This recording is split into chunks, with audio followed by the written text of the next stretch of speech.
Salut à tous, bienvenue sur la chaîne YouTube Lausanne pour les zéros. Aujourd'hui je vais interviewer un backpacker qui voyage quasiment depuis 1 an en Australie. Je suis avec Jérôme. Salut Jérôme. Salut Damien. Alors tu es arrivé en Australie avec le Working Holiday Visa, c'est ça? Ouais, c'est ça, tout à fait, ouais. Tu es arrivé donc à quelle période? Alors je suis arrivé le 15 août dernier, le 15 août 2015, ouais, à Perth. Excellent. Donc tu as voyagé donc sur le sud, le Queensland. Là en ce moment tu es à Ganda pour le fruit picking de mandarine, donc on en profite avant la reprise. Et aujourd'hui, le sujet de la vidéo, ça va être un témoignage assez exceptionnel, une histoire incroyable mais vraie, un miracle. Alors déjà, resitue-nous le contexte, qu'est-ce qui est arrivé concrètement dans cette histoire? En fait, l'histoire s'est déroulée à Margaret River. Donc sud-ouest de l'Australie. Voilà, sud-ouest de l'Australie, western australien, où on est arrivé au mois d'octobre, justement sur place avec deux autres amis pour trouver du travail en fait dans les wineries. Et on est resté 2 semaines sur place en travaillant par-ci par-là et en voyant que le travail n'était pas encore d'actualité et qu'on voulait continuer à voyager pour aller à Espérance en fait. On a décidé de partir avec notre voiture, notre Ford Falcon, en partant de Margaret River pour aller en direction d'Espérance, mais en prenant en fait ce qu'on appelle les gravel roads, une route qui traverse en fait le bush, on va dire australien, en partant de Margaret River pour Espérance. C'était environ plus de 500 km environ. Donc là tu as voulu prendre cette route, il n'y avait pas de panneau À la base il y avait un panneau, mais le problème c'est que suite à l'accident, mais avant que l'accident arrive, il y avait un panneau. Le problème c'est que des backpackers ont passé par là, et comme ça arrive pas fréquemment, mais cela arrive de temps en temps, ils enlèvent les panneaux juste pour rigoler ou juste pour je ne sais pas quoi faire exactement avec. Ils le cachent, et après, une fois que nous engageons dans cette route, on pensait justement que cette route était praticable pour une Ford Falcon, tout simplement parce que cette route, la Gravel Road, était praticable pendant environ une bonne centaine de kilomètres, car la route elle était juste sableuse, du coup assez praticable. Et en fait, la route principale qu'on a pris, la Gravel Road, était bien plus courte pour pouvoir accéder à Espérance. On voulait pas prendre l'autoroute pour perdre du temps. Éviter de faire le détour. Voilà, ouais. Éviter de faire le détour. Donc là, la route au départ était bonne et après ça s'est corsé. Ouais, voilà, ça s'est corsé au fur et à mesure en fait de la route. En fait, moi, je me suis un petit peu endormi à l'arrière du véhicule, car mon pote, mon ami avec qui j'étais et sa copine, en fait, conduisaient. Moi, je dormais à l'extérieur, à l'intérieur du véhicule, mais à l'arrière. Et au bout de quelques heures, environ 2-3 heures, je crois, on a senti des petites secousses, en tout cas j'ai senti des petites secousses à l'arrière du véhicule, et au moment de me réveiller, j'ai vu qu'on était dans la Gravel Road, mais sur une route vraiment très caillouteuse, très difficile d'accès, car il y avait des rochers un peu partout. Du coup on pensait justement dire à notre ami de ralentir pour pouvoir justement éviter des problèmes suite on ne sait pas, comme heurter un caillou et perdre l'adhérence du véhicule, faire de perdre l'adhérence tout simplement. Et dans le décor tout simplement. Et le souci c'est que on était allé un peu trop vite, vers 80 km/h. Du coup sur une route comme ça, à la base, il faut tout le temps rouler à 50, 60, car accélérer à 80, on ne sait jamais ce qui peut se passer. Le temps de réaction déjà est très diminué. Et on ne peut pas vraiment voir en fait ces cailloux qui sont assez ancrés profondément dans le sable. On les voit juste de dernier moment, et c'est à ce moment-là justement où on a heurté un caillou qui nous a fait déporter en fait dans tous les sens, à droite, à gauche, pendant quelques mètres, où ensuite on a heurté un plus gros caillou, où là justement on a perdu complètement l'adhérence du véhicule, et on a eu l'accident. Donc là un accident assez dramatique finalement. Ouais, assez dramatique en effet, ouais, parce que moi je me suis coupé les pieds en fait suite à ça. Il y avait des boules verres à l'arrière du véhicule, et du coup... La voiture était dans le ravin, je crois. Elle était à milieu. Ouais, en effet, ouais. C'était assez compliqué à gérer ce moment, parce qu'on était complètement angoissé, on était complètement perdu, on ne savait plus où se situer. Donc la voiture était en 1000 morceaux. Les 4 roues en tout cas étaient en 1000 morceaux, ouais. C'était vraiment... Donc là au milieu nulle part finalement. Au milieu de nulle part en effet, parce que sur cette route, en fait, la Norseman Road, il n'y a pas de wifi, il n'y a pas de réseau, vu que c'est le bush. Et il n'y avait rien. Il n'y avait rien. Pas de wifi. Non, pas à manger. On avait à manger. Alors ça après, on ne pensait pas justement suite à cet accident, y aller sur cette route avec suffisamment de nourriture. Donc là, suite à l'accident, qu'est-ce que vous avez fait alors? Qu'est-ce que dans cette situation, sachant que vous êtes mis nulle part, il fait 40 degrés, Ouais, voilà. pas quasiment un niveau d'eau assez faible, Mm. qu'est-ce qu'on fait dans ces cas-là? On reste dans le véhicule et vous avez pris la solution de sortir du véhicule. Ouais, voilà, en fait on a eu l'accident vers les alentours de 16h, 16h45, et au moment où on a eu cet accident et que voilà, on savait très bien qu'on ne pouvait plus rien faire avec la voiture, qu'on ne pouvait plus avancer, qu'on était obligé de rester sur place, on s'est posé la question s'il fallait qu'on reste dans le véhicule. Et vu qu'il faisait très chaud, il faisait bien 45 degrés, du coup on ne savait pas quoi faire exactement, car même dans la voiture il faisait extrêmement chaud, et on pensait qu'à proximité on pouvait marcher suffisamment pour pouvoir atteindre une ville voisine, ou en tout cas une civilisation proche. On s'est dit, bon, on va réfléchir toute la nuit en discutant entre nous, en parlant, en essayant d'évaluer un petit peu qu'est-ce qu'il faut qu'on fasse, qu'est-ce qu'il faut qu'on prenne avec nous, le nécessaire, l'eau, la nourriture. Donc là, vous avez décidé de partir. De partir, ouais, de partir. On est parti. Il n'y avait aucun passage. Non, il n'y avait aucun passage, c'est qu'une ligne droite de toute manière, il n'y a pas de virage à droite à gauche. Ouais, donc c'est terrible. Alors, voilà. On a pris une voiture, à ce moment-là, on se dit, il y a bien une voiture qui est passée dans l'heure. Bah, il y avait des voitures, mais ce sont des carcasses de voitures qui apparemment, quelques années avant, d'autres papiers ont essayé d'y accéder justement, mais ils ont eu aussi des accidents et eux aussi beaucoup ont de carcasses de voitures. Voilà. Donc là, à ce moment-là, vous avez dit aucun passage, on part du véhicule et on tente notre chance. Voilà, ouais. Et du coup, vous êtes parti au hasard? Pas au hasard, de toute manière, il n'y avait qu'une ligne droite, on a juste suivi cette ligne droite pendant énormément de kilomètres, avec 4 litres d'eau, quelques faritas, des beurres de cacahuètes. C'est vrai que c'est pas énorme, c'est un peu étrange de partir avec ça, mais on pensait pas avoir l'accident de toute manière, du coup on n'avait pas prévu de prendre autre chose que ça. Et des gélules effervescentes aussi, au cas où, parce qu'il faut savoir qu'il n'y a pas beaucoup d'eau justement dans les gravel roads, surtout dans le western australien. Sur les cartes, on peut voir des rivières abondantes. Ils sont souvent asséchées d'ailleurs. Souvent très asséchées, oui.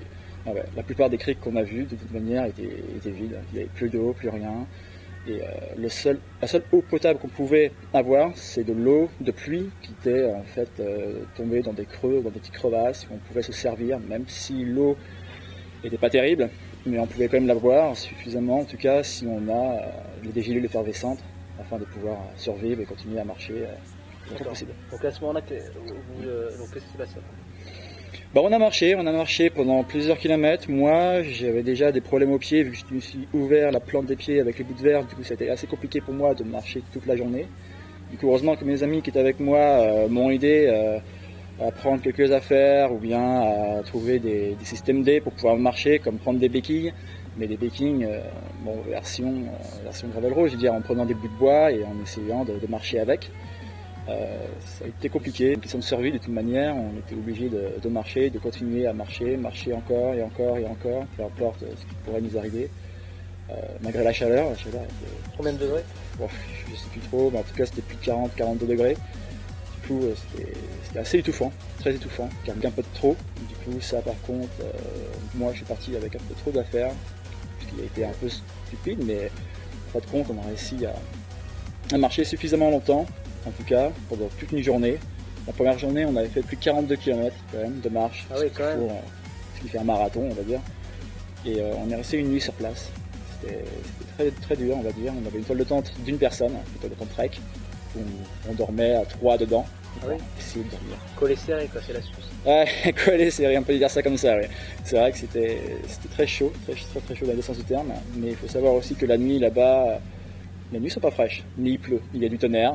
Il y a des bruits un peu partout, forcément il y a des animaux, on a rencontré des serpents, on a rencontré différents types d'animaux qu'on peut en voir dans le bush. C'est pas très rassurant, quoi. C'est jamais rassurant. On dormait avec un œil de toute manière, alors on a fait plus une nuit blanche. Donc là vous avez rencontré du monde à un moment donné?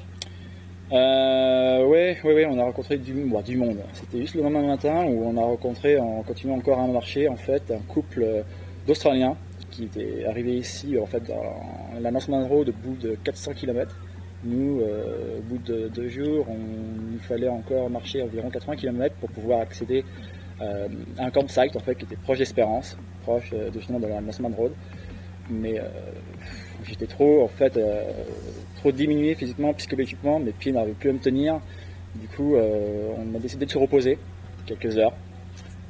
Et à ce moment-là, par chance, par miracle, un 4x4 est passé justement par là, un couple d'Australiens qui nous ont surpris, ils nous ont demandé mais pourquoi vous êtes ici, qu'est-ce que vous faites ici, vous savez que c'est très dangereux de se promener en fait ici, parce qu'apparemment il y a des gens qui arrivent à se promener, mais du sens inverse, d'espérance jusqu'au campsite.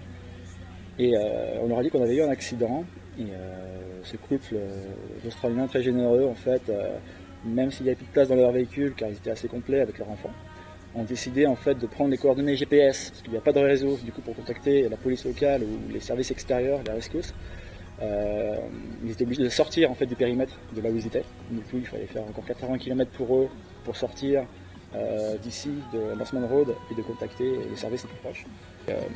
On a réussi en fait à attendre suffisamment longtemps pour que les rescousse locales, en fait, les pompiers, sont venus directement nous retrouver en fait.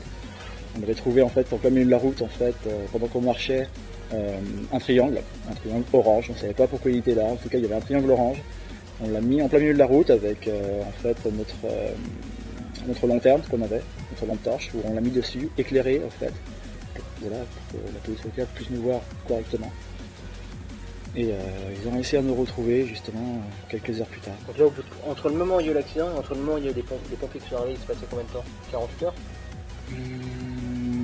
À peu près, ouais, un petit peu moins quand même, mais ouais, à peu près, ouais. Et du coup, ouais, c'était vraiment une expérience très difficile à vivre. Donc là, cette histoire est remontée très loin, parce que les journalistes sont arrivés. Ouais, voilà, une fois que les pompiers ont réussi à nous retrouver, à nous ramener directement, en fait, directement dans leur caserne, proche d'Espérance.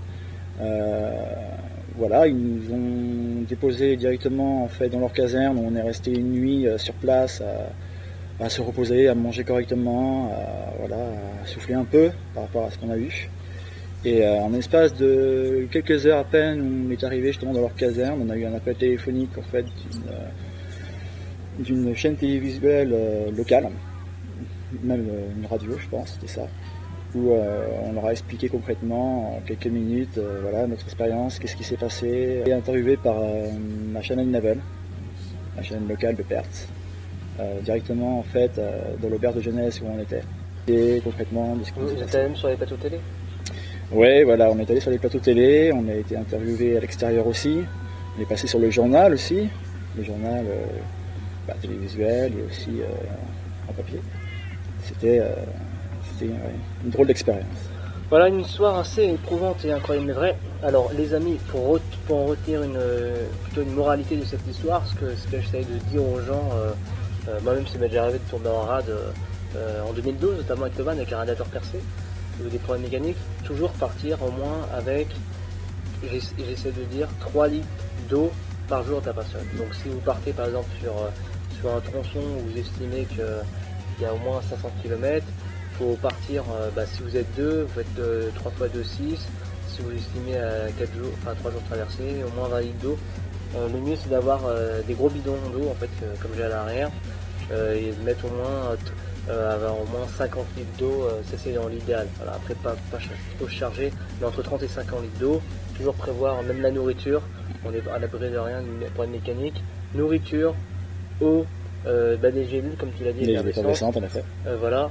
Et après moi, ce que je pense, ce qu'il y a de mieux à faire quand on tombe en panne, pour moi c'est de rester dans le véhicule. Dans la mesure où vous serez à l'ombre, vous n'êtes pas là. Le problème c'est que l'Australie c'est 14 fois la France, donc vous savez pas où vous allez, vous n'avez pas de réseau, vous n'avez pas de GPS, vous allez sûrement à l'aveugle. Pour moi c'est de rester sur place.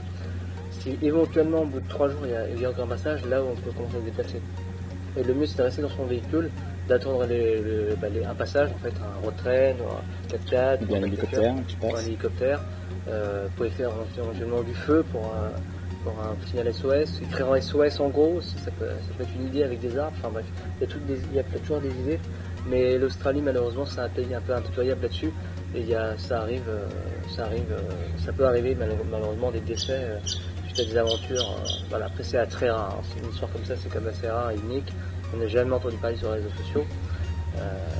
Donc voilà, en tout cas merci Jérôme d'avoir participé à cette vidéo, témoignage sur le scène pour les zéros. Vous pouvez vous abonner en cliquant juste ici, voilà, le cap des 2000 abonnés a été atteint, et je vous dis très bientôt sur YouTube et sur les prochaines vidéos en Australie et partout dans l'Océanie. Allez, salut les amis.